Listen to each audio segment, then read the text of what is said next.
Hello, my name is Bill Haley, and this is for Haley 2024, the Movement's Government Reform Ideas. Now, this video is going to be specifically for the hardcore libertarians out there that want anarchism.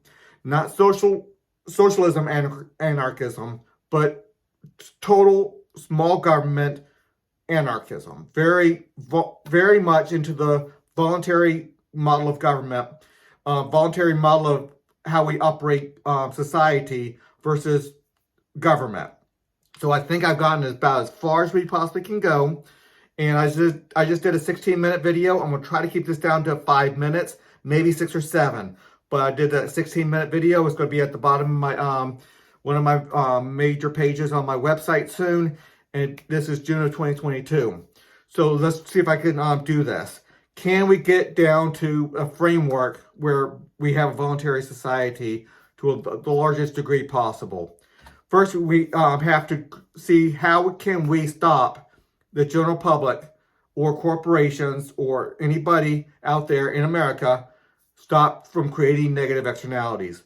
What kind of framework can we do? Can we go to a societal oversight to make sure we're not having police officers as thugs, civil liberties are being protected, that we don't have police officers fighting private sector police officers fighting other private sector police officers, that a judge's word means something when they prosecute somebody. A prison can only hold people who are legitimately going through a good process to go through the court system. We don't just let murderers run wild, or we don't let the victim's family of a murderer go and hunt down a murderer and not have civil liberties, not have the rule of law, and really go into a crazy, what a lot of people think that anarchism is total lawlessness. That's not what anarchism is.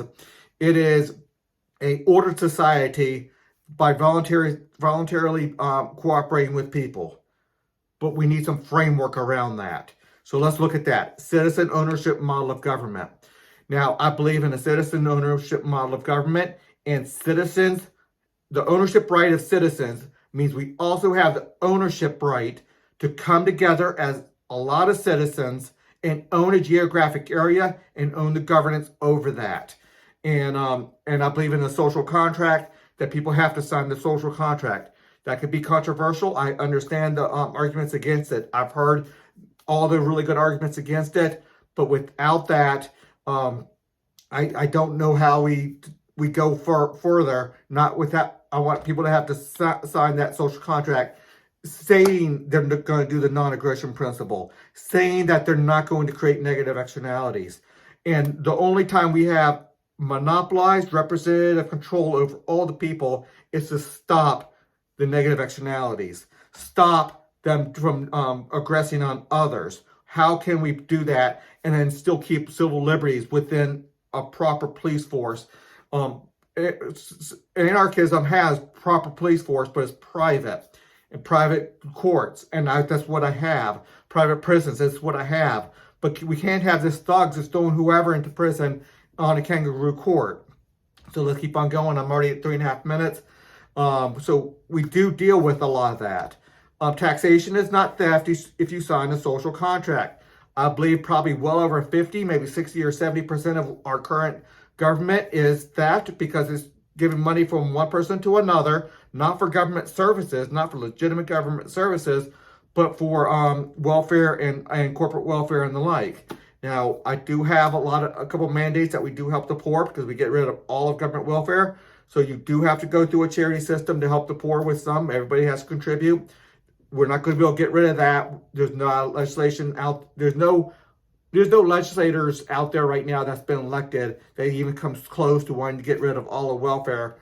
With a replacement like this, with a lot more charity within the charity system. Look at that, and I give a lot of liberty to how you give and what they can do to help the poor. So a lot of liberty. We go to competitive governance on that. So let me hurry up. Here's a structure. I have a lot of videos going over the full structure. I split all government power into 30 sectors.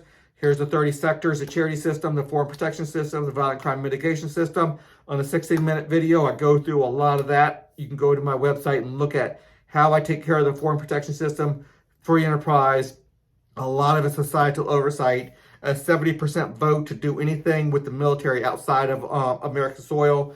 Immediate action without a vote at all if it's on American soil for the commander-in-chief. I separate the top commander-in-chief from all other responsibilities, and that's the only responsibility that person has. We go free enterprise military, free enterprise law enforcement, free enterprise courts, free enterprise prisons, but we do have this societal oversight to give law enforcement authorization to get that badge. To get that badge in the military or get that badge in the violent crime mitigation system, you need society to give you that badge. Otherwise, we can have thugs fighting thugs as our police force, and we don't want people to do that. And we go bad very rapidly. Look at all three of these, all 15 of these, and see how we split up.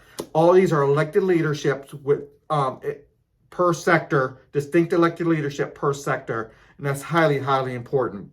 So look through how I transition all these government regulations into competitive governance, and each one you get to pick a competitive governance per sector. And let's just go back to this structure real quick. I'm gonna finish up here in a second, but we split it up to the regulatory side, the governance side over on one side, on this side, and the rating system on this side. The rating system is going to keep a lot more regulations and governance at the competitive level, more in the free enterprise system versus the monopolized representatives of all the people having that control. That is going to be as minimized as totally possible just to stop the negative externalities. So most hardcore libertarians want to make sure we do the non-aggression principle, but how do we get there? Maybe I haven't gone all the way that you want to go to, but this goes at least 90, if not 95% to where you want to go. In my opinion, that's where you want to go. I've heard a lot of them, but there's a lot of libertarians and a lot of libertarian ideas out there. But in some places, I didn't go 50%. Other places, I've gone way farther than you have. But what government idea do you have that can come even close to getting passed in the legislation? I'm not saying that this is close yet, but if people see that they have assurance of societal oversight, that things can be done right, there's a possibility of making this happen. And I have a constitutional amendment to create all this on my website as well. There's a lot on my website at haley2024.org going into all of this. Until the next video.